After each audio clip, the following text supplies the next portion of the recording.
لله. اللهم صل على محمد وعلى آل محمد كما صليت على إبراهيم وعلى آل إبراهيم إنك حميد مجيد. اللهم بارك على محمد وعلى آل محمد كما باركت على إبراهيم وعلى آل إبراهيم إنك حميد مجيد. فأعوذ بالله السميع العليم وبوجهه الكريم وسلطانه القديم من الشيطان الرجيم من همزه ونفثه ونفخه.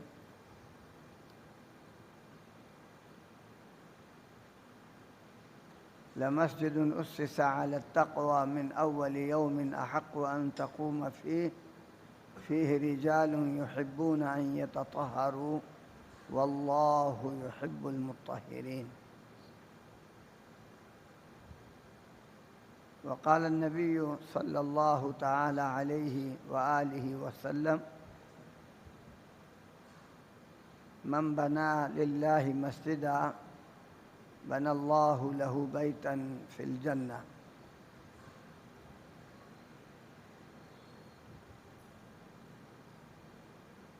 مساجد یہ اللہ کی عظیم نعمتیں ہیں ہمارے لیے. ہمیں اللہ اس کی قدر کرنے کی توفیق دے. جتنی نعمتیں اللہ کی عظیم سے عظیم تر ہیں اتنی ہی ہم ان نعمتوں میں بہت ناشکر واقع ہو رہے ہیں. اللہ تعالیٰ نے ارشاد فرمایا: لمسجد اسس علی التقوی من اول یوم. مسجدوں کی بنیادیں پہلے دن سے ہی جو اس کے حجر اساسی رکھی جاتی ہے وہ تقوی کے بنیاد پہ ہوتی ہے. فرقہ واریت کے لیے، قوم پرستی کے لیے اور اپنے مال دولت دکھانے کے لیے نہیں، صرف یہ لوگوں کو بتانے اور سمجھانے کے لیے کہ میری اور آپ کی کامیابی اور کامرانی کس میں ہے کہ ہم تقوی اپنا لیں. تقوی کیا ہے؟ صرف اللہ کے حکم کے مطابق پرہیز کی زندگی، یہ ہے تقوی. تو صرف اللہ کا حکم پہچاننا اور اللہ کا حکم جو ہم نے پہچان لیا ہے اس پر عمل کرنا. خیر کے سارے راستے ہم اس لیے پہچانیں کہ ہم ان راستوں پہ چل سکیں. شر کے سارے راستے ہم اس لیے پہچانیں کہ ہم ان راستوں سے بچ سکیں اور بچا سکیں. یہ ہے تقوی. اور یہ ہماری دین اسلام کے جتنے بھی ارکان، تحسینات، تکمیلات، تجمیلات ہیں وہ سارے کا سارا صرف اسی تقوی کے لیے ہے. تو اللہ نے مسجد کے بنانے کا مقصد بھی یہی بتایا کہ مسجدیں پہلے دن سے اس کی بنیادی اینٹ جو رکھی جاتی ہے وہ بھی تقوی پر ہوتی ہے. یہ کبھی نہ سمجھوں کہ مسجد میں بس 2 رکعت پڑھنے کے لیے جانا ہے، امام صاحب 2 رکعت پڑھا دیں گے، 4 رکعت پڑھا دیں گے اور میں نے پڑھ لینا ہے ان کے پیچھے. نہ میں کسی کو پہچانوں گا، نہ کسی کے مسائل کو جانوں گا اور نہ میں کسی کے ساتھ کوئی شیئر کر کے اپنے مسائل اور ان کے مسائل ایک دوسرے سے ڈسکس کر کے ہم اس کو کوئی حل نکالیں گے. یہ اصل بنیادی مقصد ہے مسجدوں میں آنے کا. ہو سکتا ہے کہ میں نے ابھی نماز پڑھائی ہے، آپ نے پڑھی ہے، آپ اتنے خشوع خضوع سے مسجد میں نماز نہ ادا کر سکیں. اگر آپ یہی نماز اپنے گھر میں پڑھیں تو آنسوؤں کے جو ہے نا جی پروانے جو ہے پرنالے آپ کے آنکھوں سے جاری ہوں، آپ کے کپڑے بھیگ جائیں اور آپ کو دیکھ کر آپ کے گھر والے بھی ششدرہ رہ جائیں. ان کے اندر بھی ایک شوق اور جذبہ پیدا ہو کہ ہم بھی ایسی نماز، ایسی صلاۃ ادا کریں جس میں آنسو ہو. مسجد میں آ کر وہ خشوع و خضوع نہ حاصل ہو، گھر میں بہت اعلیٰ درجے کا خشوع و خضوع حاصل ہو، لیکن اگر آپ جان بوجھ کے فرض نماز گھر میں پڑھیں گے بغیر عذر کے تو آپ کی وہ نماز اللہ کے ہاں خطرے میں ہے. کیوں؟ اللہ تعالیٰ رب العالمین ہے. اللہ چاہتا ہے کہ یہ عالم مخلوقات یہ اکیلے ہو کے مجھے رب نہیں مانے. اگر میں نے ان کو اپنی ربوبیت منوانی ہے اکیلے میں تب بھی یہ مجھے مانے.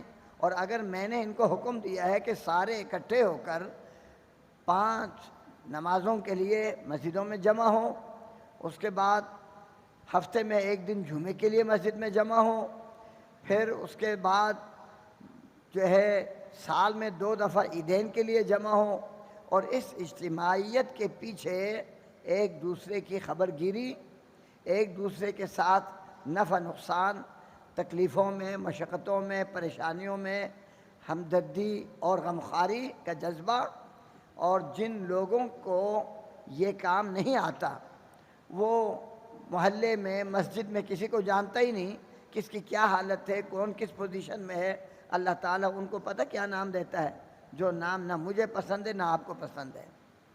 یحسبہم الجاہل اغنیاء من التعفف، کچھ لوگ وہ اپنی سفید پوشی کو محفوظ رکھنے کی کوشش کرتے ہیں، وہ اپنی مجبوریاں کسی کے سامنے بیان نہیں کرتے، اور مسجد والے، محلے والے وہ اتنے پرلے درجے کے جاہل ہیں، گئے گزرے لوگ ہیں کہ ان کے اندر اتنا احساس بھی نہیں ہے کہ ہم اپنے اس بھائی کو، اس بہن کو، اس دوست کو اس کا پتہ کریں اس کے گھر کے اندر کیا کیا مجبوریاں ہیں، کیا کیا پریشانیاں ہیں۔ کہتے ہیں کہ اگر جیب میں مٹھائی نہ ہو تو منہ میں تو مٹھائی رکھو۔ آپ کا ایک جملہ، آپ کی ایک ہمدردانہ بات، وہ میرے بہت سارے مسائل، مجھے آغا خان ہاسپٹل جانے سے بچا لے۔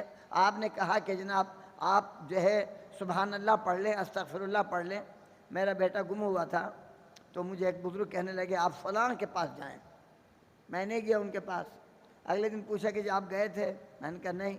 اچھا کل جانا۔ اگلے دن پھر ملاقات ہوئی، گئے تھے؟ میں نے کہا نہیں۔ پھر اگلے دن گئے تھے؟ نہیں۔ کہنے لگا اب آپ 2 رکعت نماز پڑھیے اور اللہ کے سامنے روئیے۔ واللہ ان کے اس جملے نے میرا دل اتنا بڑا کر دیا کہ اب 2 رکعت نماز پڑھ کے اللہ کے سامنے روئیے، کیونکہ ہماری مجبوریاں جس کے پاس بھی ہم بیان کریں گے اللہ کی شکایت لگا رہے ہیں مخلوقات کے سامنے۔ میری پریشانی ہے، بجائے اس کہ میں مخلوقات کو بتاتا پھروں، شہر میں ڈنڈورا پیٹتا پھروں، مسجدوں میں اعلان کرتا پھروں، گلیوں کے اندر میں شور شرابہ کرتا پھروں کہ میں لٹ گیا، میں پٹ گیا، میں مر گیا، میں یہ ہوں، میں وہ ہوں۔ میں اگر مسجد میں آؤں یا گھر میں مصلی لگاؤں اور اپنی دکان میں ہی صحیح اللہ کے سامنے آنسو بہاؤں، اللہ تعالیٰ کو یہ بہت پسند ہے۔ اب ذرا دیکھیں، خانہ کعبہ کو جس نے تعمیر کیا کون ہے؟ سیدنا ابراہیم۔ وَإِذْ يَرْفَعُ إِبْرَاهِيمُ الْقَوَاعِدَ مِنَ الْبَيْتِ وَإِسْمَاعِيلُ رَبَّنَا تَقَبَّلْ مِنَّا إِنَّكَ أَنْتَ السَّمِيعُ الْعَلِيمُ۔ توحید کے جملے ہمیں سکھا رہے ہیں سیدنا ابراہیم اپنے کردار سے بھی، اور جو زبان سے ان کے جملے نکلے ہیں اللہ نے اس کو قرآن کی آیت بنا کے قیامت تک کے لیے محفوظ رکھ لیا۔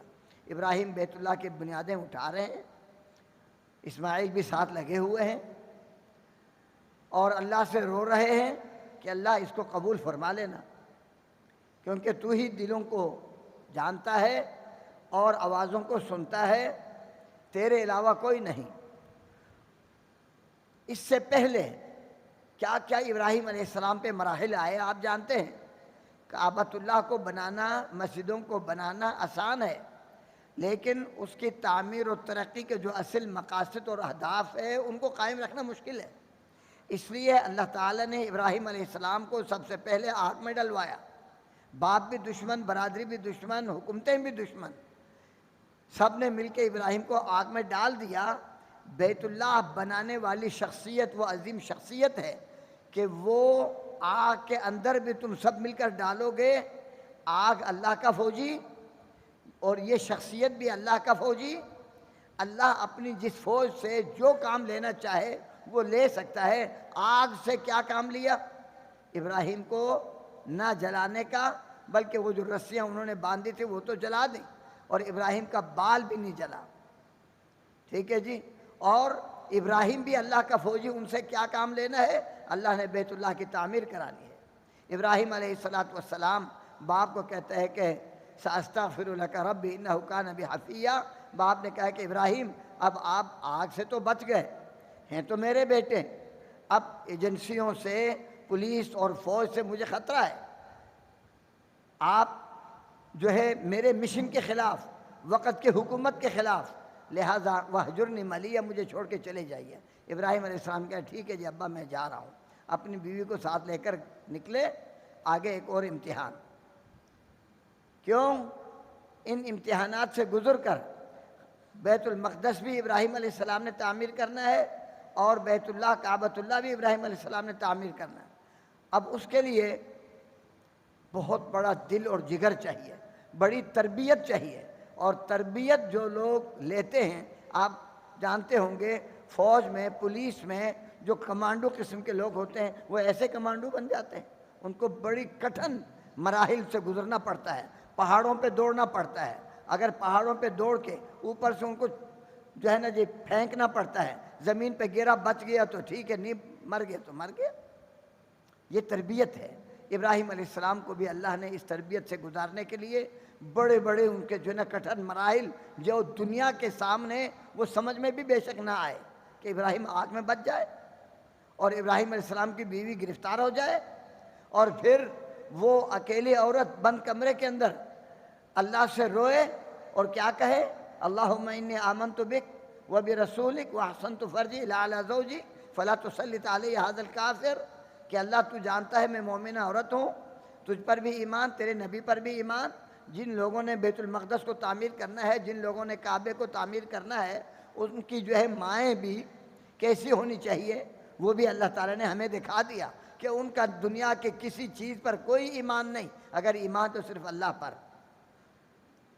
اللہ میں مومنہ عورت، تجھ پر تیرے نبی پر میرا ایمان، اور آج میرا کردار بھی اللہ تو جانتا ہے، اس جسم پر کسی پلید کا ہاتھ نہیں لگا، آج اس کافر کے پلید ہاتھوں سے اللہ مجھے تو نہیں بچائے گا تو پھر کون بچائے گا؟ یہ یقین بند کمرے میں ہے، اور مصر کے اس جبار سرکش باغی کے قبضے میں ہے، اور وہ مرد پھٹا ہوا کیا کیا خوراکیں لے کر ہاتھ ڈالنا چاہ رہا ہے، لیکن اماں کی تربیت تھی، ان کا جو ہے اللہ کے ساتھ تعلق تھا، آنسو بہا دیا۔ 3 دفعہ اس نے حملہ کیا، تینوں دفعہ اس کو سر کے بل چوٹیں کھانی پڑیں، اور آخر تیسری دفعہ اس کا عقل ٹھکانے آ گیا۔ خانہ کعبہ کو تعمیر کرنے والا کون ہے؟ ابراہیم علیہ السلام سب مل کر سیدنا اسماعیل کی والدہ، وہ بھی یہاں گرفتار تھی، اماں ہاجرہ۔ اللہ تعالیٰ نے سارہ کو وہیں پر بھی، ابراہیم کے پاس بھی اللہ تعالیٰ بچا لیتا، لیکن یہاں ایک سارہ کو بطور برات کے یہاں لایا کہ ابراہیم علیہ السلام کی دوسری بیوی جو یہاں گرفتار ہے ان کو بھی یہاں سے نکال کے لے جائیں، اور ابراہیم علیہ السلام کے عقد میں آ جائیں، اور ان کے بطن سے سیدنا اسماعیل پیدا ہو، اور ابراہیم علیہ السلام خانہ کعبہ کو تعمیر کرنے والوں کو دنیا کے علائشوں سے بچا کر وہاں پہ بسائیں، بیت غیر ذی زرع عند بیتک المحرم، ایسی جگہ جہاں نہ کوئی گھاس، نہ پھوس، نہ پانی، نہ کوئی جو ہے پانی کا قطرہ، نہ کوئی تنکا، کچھ بھی نہیں، حتیٰ کہ کیڑے مکوڑے بھی وہیں آتے ہیں جہاں پہ کچھ بھی نہیں، اور ان کو لے کر وہاں ڈال کے ابراہیم کو اتنی سختی ہے کہ پیچھے پلٹ کے بھی نہیں دیکھنا۔ اماں پوچھ رہی ہیں کہ ہمیں کس کے حوالے کر کے جا رہے ہیں؟ چند کھجوریں ہیں، تھوڑا سا پانی ہے، دودھ پیتا بچہ ہے، میں ایک عورت ہوں، بچے کو دودھ پلانے کے لیے خوراک چاہیے، اور وہ خوراک کے لیے یہاں کوئی ذرائع نہیں ہے، کوئی آمدن نہیں ہے، اب آپ کس کے حوالے؟ ابراہیم علیہ السلام پیچھے پلٹ کے نہیں دیکھتے۔ پھر اماں خود کہتی ہیں کیا یہ آپ کو اللہ کا حکم ہے؟ ابراہیم پلٹ کے تو نہیں دیکھتے، وہیں سے جواب دیتے جی اللہ کا حکم ہے۔ یہ ہے میں اور آپ مسجدوں میں آ کر کیا اپنا حکم چلا رہے ہیں یا اللہ کا حکم؟ مسجد میں آنا اللہ کا حکم، مسجد کے اندر 2 رکعتیں وضو اپنے گھر سے کر کے آنا۔ آج میں سورہ نساء کی آیت پڑھ رہا تھا صبح فجر کی نماز کے بعد ترجمے کی کلاس میں، تو اللہ تعالیٰ نے یا ایھا الذین آمنوا اذا قمتم الی الصلاۃ فاغسلوا وجوہکم وایدیکم کہنے کے بعد آگے کیا فرمایا؟ فرمایا کہ دیکھو کافر کیا چاہتے ہیں، وہ خود گمراہ ہیں اور وہ یہ چاہتے ہیں کہ تمہیں بھی گمراہ کریں۔ پھر فرمایا کہ وَكَفَى بِاللَّهِ وَلِيًّا وَكَفَى بِاللَّهِ نَصِيرًا۔ اب آیت چل رہی ہے وضو کی، تیمم کی، ٹھیک ہے جی، اللہ نے اس کو عقیدے کا مسئلہ بنا دیا ود الذین کفروا لو تکفرون، کافر چاہتے ہیں تم بھی کافر ہو جاؤ۔ اللہ نے ان کو دردناک عذاب تیار کر رکھا ہے، اور پھر فرمایا کہ تمہارے لیے کفا باللہ ولیہ کفا باللہ نصیرہ، اللہ تمہارا دوست تمہارے لیے کافی، اللہ تمہارا مددگار تمہارے لیے کافی۔ تو یہ وضو کی آیت سے اس کا تعلق، کافر یہی چاہتے ہیں کہ ہماری نمازیں خراب ہو جائیں۔ کافر کیا چاہتے ہیں کہ مسجدوں میں یہ آپس میں لڑیں، پیار محبت پیدا نہ ہو، میں آپ کو دیکھ کر جلوں، آپ مجھے دیکھ کر جلیں، میں کہوں کہ یہ کیوں یہاں آیا، میں کہوں آپ کہیں اس کو یہ نعمت کیوں ملی۔ اس طریقے سے ہماری نمازیں خراب ہوں۔ وہ وسائل، وہ ذرائع اور اسباب ہمارے جیبوں میں، ہمارے گھروں میں، ہمارے دل و دماغ میں رچ بس جائیں، جس کے ذریعے سے نماز میں ہمارا دل نہ لگے، بلکہ موبائلوں سے، دنیا سے، اور دشمنیاں، دوستیاں، اپنی مرضی کی معیار اپنے اپنے۔ تو اللہ نے کہا کہ نہیں، یہ وضو درست کرو، نمازیں درست پڑھو، ولا جنوبا الا عابری سبیل حتی تغتسلوا، اپنے ظاہر باطن پاک کرنے میں اگر جو ہے تمہیں کوئی چیز مانے ہو تو پھر جو ہے تم نماز کے قریب نہیں جاؤ، اس کو پہلے زائل کرو، جو جنابت کی حالت ہے اس کو ختم کرو، غسل کرو، اگر تمہیں پانی میسر نہیں ہے تو پھر تیمم کر لو، فامسحوا بوجوہکم وایدیکم، اپنے ہاتھوں کو اور جو ہے چہروں کو تیمم کر کے جو ہے اب ان کاموں کا کرنا یہ اللہ کی دوستی ہے، اللہ تمہاری مدد کرے گا، کیوں تم رب کی باتوں کو لے رہے ہو، اور ان کو چھوڑنا یہ اللہ کی دشمنی، اور پھر اللہ تمہاری مدد بھی نہیں کرے گا، تمہارے ساتھ اللہ کی دوستی بھی ختم ہو جائے گی۔ تو میرے محترم، یہ مسجدیں ہمارے لیے اللہ کی نعمتیں ہیں، اور جن لوگوں پر یہ ذمہ داری عائد ہے، مسجد میں کمیٹی ہے، انتظامیہ ہے، اور مسجد کا خطیب ہے، مسجد کا امام ہے، ان کے اوپر بہت بڑی ذمہ داری ہے۔ اور جو بھی مسجد میں آتے ہیں وہ ضیوف الرحمن ہیں، اللہ کے مہمان۔ ہم تو ضیوف الرحمن کہتے ہیں جو حج اور عمرے کے لیے جاتے ہیں، نہیں، آپ کا مسجد میں آنا، وہ جو حج عمرے پہ لیے گیا، اب تو کتنے کا ہے حج؟ 15 لاکھ، 9 لاکھ، ٹھیک ہے جی، اتنا خرچ کر کے وہاں جانے والا وہ اپنا سب کچھ گنوا کے آ سکتا ہے۔ میں ابھی وہاں تھا، یہی ڈر لگ سکے کہ مجھ سے یہاں کی بے حرمتی زیادہ ہو رہی ہے، یہاں کی حرمات کا تقدس مجھ سے کم جو ہے اس کا خیال کیا جا رہا ہے، اور بہت سارے لوگ جا کے بے حرمتیاں کر کے آتے ہیں، برا حال ہے ان کا۔ لیکن یہاں رہ کر آپ نے اشراق کی صلاۃ پڑھی، گھر سے وضو کر کے آئے، فجر کی صلاۃ باجماعت امام کے پیچھے رو رو کے آپ نے نماز پڑھی، اس کے بعد جو ہے گھر بھاگنے کی فکر نہیں ہے، بلکہ گھر میں کیا، مسجد میں رہ کے آپ نے اشراق پڑھنی ہے، 2 رکعتیں صلاۃ الضحیٰ۔ اللہ کے نبی نے فرمایا کہ یہ تم کام کر لو گے، حج عمرہ تامہ تامہ تامہ، مکمل حج عمرے کا ثواب ملے گا۔ ایک جذبہ ہے، آپ کے دل کا ایک تڑپ ہے کہ اللہ کا گھر، اور اللہ کے گھر میں آنے والے اللہ کے مہمانوں کے ساتھ میرا تعلق، میرا رابطہ، ان کے ساتھ ہمدردی، ان کے ساتھ غمخواری، ان کے ساتھ اپنے مسائل جو ہے مسجد کے حوالے سے شیئر کرنا، بتانا، سننا، اور پھر ایک دوسرے کے تعاون اور مدد میں کسی کے بیٹے کا رشتہ، کسی کی بیٹی کا رشتہ۔ دیکھو نا، جب آپ اس چھت تلے آ گئے ہیں، اب جو ہے میں کہوں کہ جناب میں تو فلاں پہاڑوں میں پیدا ہوا، بڑے اونچی جگہ سے آیا، اور تم یہاں ساحلی میدان میں پیدا ہوئے، میری بیٹی کا رشتہ تمہارے ساتھ کیوں ہوگا، میرے بیٹے کا رشتہ تمہارے ساتھ کیوں ہوگا؟ پھر تو میں نے نماز نہیں پڑھی، بلکہ مسجد کی بے گستاخی کی، مسجد کی بے حرمتی کی۔ اگر میری یہ سوچ ہے، میں کچھ ہوں۔ آج میں پڑھ رہا تھا امام سفیان بن عیینہ رحمۃ اللہ علیہ کی سوانح حیات میں، وہ کہتے ہیں کہ ابلیس اور آدم میں فرق پتہ کیا ہے؟